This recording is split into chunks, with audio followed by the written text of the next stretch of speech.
Hello and welcome to the Dare to Dream radio show. This is Deborah Dachinger, and we're going to be talking about intention today, but in a whole new way. I'm excited about this subject because I was doing a lot of reading about it over the weekend, so it opened up vistas for me, and I have a lot to share with you, and I hope it gets you pumped up like it got me pumped up. First, I want to tell you we've been featured in Yahoo News, Singapore Star News, Earth Times. We've won the Honorary Broadcasting Award. We're going to be inducted into the Who's Who Alumni Hall of Fame, and also Intriguing Creator from You Publish. So, chugging along here and appreciating the recognition. And we want to tell you, go to the website, http://DeborahDachinger.com. That's DACHINGER.com. That's where you'll find everything that you need to know about me, about the show, and all the radio shows are archived right there. So tune in. Also, I'm on Twitter, Deb on the Radio, and I am on YouTube. That's where all these wonderful videos go. You can subscribe there at YouTube/Deb on the Radio. So I'm going to get to it because the subject is so juicy to me tonight. And I'm also going to get some music started here because I love music. And we'll just get that a little lower. So mind over matter. That's really the subject. Mind over matter. Mind over matter. That's something that people love to say a lot. So usually the interpretation in our society when somebody says that is, they're saying mind over matter. What they're saying is, I'm giving you advice. I know things are really tough right now, but just sort of buck up. And if you're really tough in your mind, you'll persevere. But that's not what mind over matter means. That's not ever what it was intended to mean.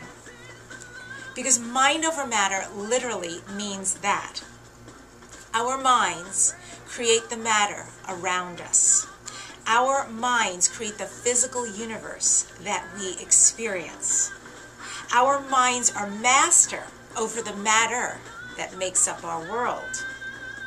So when you say to somebody, mind over matter, you are literally saying, use your thoughts to change what you're experiencing. Your thoughts create your reality. Now that's a whole nother take on being there to support someone or to yourself. Mind over matter. Science has absolutely documented and proved that the coalescing of minds affects the outcomes of events. To that end, they have created 37 random event generators, or REGs, that they've set up around the planet. And they literally take up vibrations that they feel and numbers and data. And these REGs are predicting the future. Not only that, but based on what they are gathering, they're saying something big happened on this date, something big happened on that date. And they're pulling up dates like September 11th and other historically iconic dates. REGs can show where global consciousness is and where it's headed. This is fascinating, isn't it? So if you want to know more, just Google it because it's going to blow your mind. It did mine. The famous author and speaker Greg Braden talks about this. He's very scientific and he's an engineer. So for me, in the ways that I read it, I got some information that really helped me to absorb it. Highly recommended. And I'm going to change our music here a little more mellow. Maybe.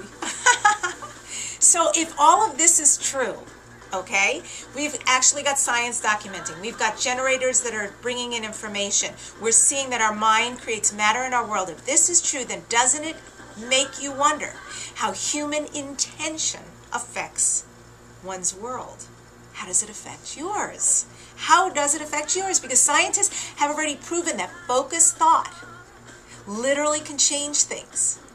It can change the growth of plants, the direction in which fish swims, how cells divide in a petri dish, the synchronization of separate automated systems, and the chemical reactions in one's body. It can be positively affected by thoughts. And if that's true, then it can also be negatively affected by thoughts. So, you can send polluting thoughts to water and watch what happens to the chemistry in the water. You can send polluting thoughts to other people. Watch how people react to you. You should do that just as an experiment. Sit there and look at somebody and send beautiful, loving thoughts to them and see what happens, what kind of connection and synergy. And look at somebody and send really nasty thoughts or energy and see what happens.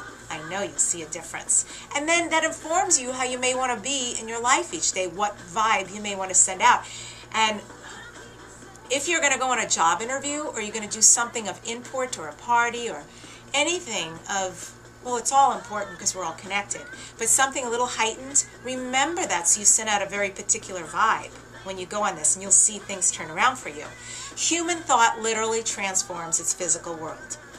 Mind over matter is not some new age self-help mantra. The mind has the ability to alter the state of matter itself, and more importantly, the mind has the power to encourage the physical world to move in a specific direction. So don't take my word for it and what I'm giving you here. Do research it, and you're going to come out a really changed person. Between our ears is a really powerful force, a God force. We have source right here, our connection to God. Lynn McTaggart, another name I suggest you look up. She is an award-winning author of 5 books, internationally recognized spokeswoman, and she talks about the science of spirituality and other amazing things. Well, she wrote, living consciousness somehow is the influence that turns the possibility of something into something real. The most essential ingredient in creating our universe is the consciousness that observes it. Between our ears, that's a powerful force right there. You might want to use it. Our thoughts, our feelings, our words. Now, if you choose to harness that power, you can use it for immeasurable good. You can decide right now the dreams, the goals that you're going to create, intend them, set the forces in motion, and you can work with like-minded people as well. That's very powerful. Think about what happens when they have meditation and when they have focused prayer and the good that that creates. They have science that has also proven that as well. So think about goodness and good vibrations for world peace, for various countries and people around the globe. Use it exponentially to create miracles. Why not? You have the power. Lynn McTaggart says that based on the concepts of Newtonian physics, to think is to affect. Starting today, make your own intention. Experiment. Intend for great things to happen. Intend for very specific outcomes. And then go experience it. See where it takes you. Employ your thoughts to affect your world. And employ your thoughts to make your dreams and goals come true. You are the master of your universe. Mind over matter.